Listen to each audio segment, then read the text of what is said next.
করলো।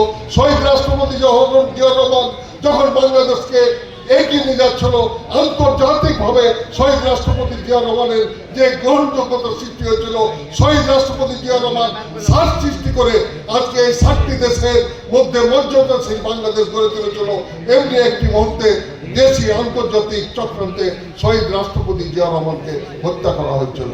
বন্ধুরা আমার, এই কারণে আজকে যে শেখ হাসিনা বাংলাদেশকে ধ্বংস করে দেখেছে, একমাত্র পারে শহীদ রাষ্ট্রপতি জিয়া রহমানের এই স্বপ্ন বাস্তবায়ন করতে পারেন তার উত্তরসূরি আমাদের বিএনপি চেয়ারপারসন জনাব তারেক রহমান। আজকে বন্ধুরা আমার, বাংলাদেশে আবার এই নির্বাচন নিয়ে চক্রান্ত চলছে।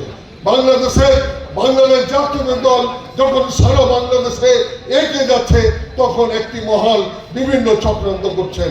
যারা এই বাংলাদেশ শুধু নয়, যাদের জন্ম হয়েছিল ওই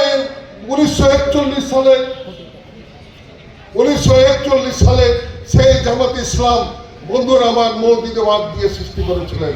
সেই মৌলবাদের ওনারা মুসলমানদের বিরুদ্ধে সেদিন পাকিস্তান স্বাধীনতার বিরোধিতা করছিল। এই জামাত ইসলাম 71-এর স্বাধীনতার বিরোধিতা করছিল। এই জামাত ইসলাম 1986 সালে তারা শেখ হাসিনার হাত ধরে বাংলাদেশের মানুষের সাথে মনোভাকি করে তারা নির্বাচন করেছিল।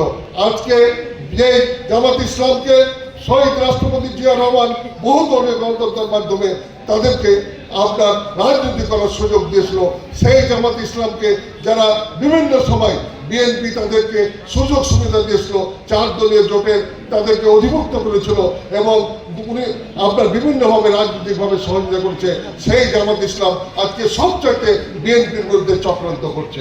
তাই আমি আপনাদেরকে অনুরোধ করব, আগামী 12 তারিখ আমাদের চাঁপাইনবাবগঞ্জের আমাদের সদরের এই 3টি আসন আজকে আমাদেরকে বিএনপি নির্বাচিত করতে হবে।